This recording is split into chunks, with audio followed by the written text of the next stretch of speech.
Mga katrops, welcome back ulit sa aking channel, Sports React PH. At ngayon nga ay pag-uusapan natin ang maanghang na sinabi na Draymond Green sa All-Star Game.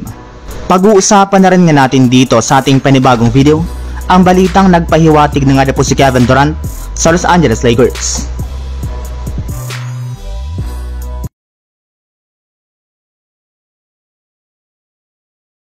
Hati nga po mga katrops ang opinyon sa bagong format ngayon ng All-Star Games, since may ilan nga po dito ang natuwa at meron na rin naman nga pong na-confuse o hindi pabor sa ginawang pagbabago na ito ng NBA.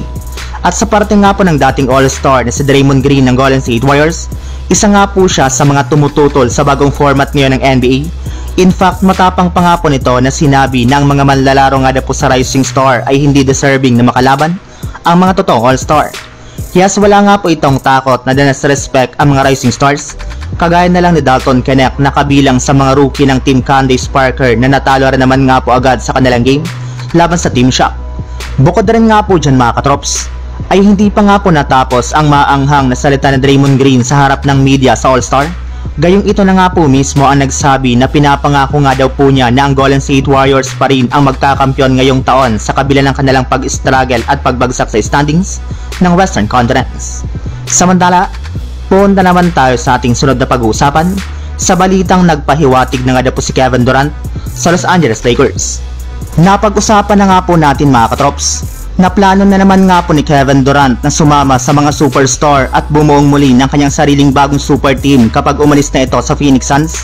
At isa nga po sa mga target niyang team ngayon ay ang Los Angeles Lakers na willing rin naman nga po itong kunin sa trade market. Posible nga daw po na maging one last dance ito ni na Kevin Durant at LeBron James kasama si Luka Doncic para makakuha ng kampyonato.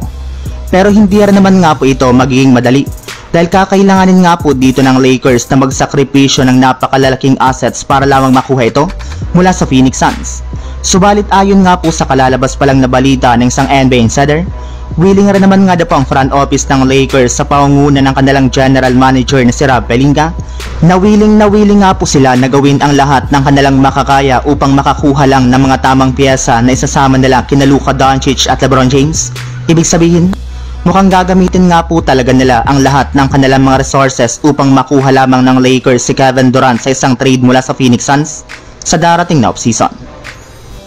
So yun lang mga katrops, ang handog kong story ngayong araw. Sana nag-enjoy kayo, please like and subscribe my YouTube channel, Sports React PH, para sa iba pang story at update patungkol sa NBA. Kita-kits muli sa ating susunod na video.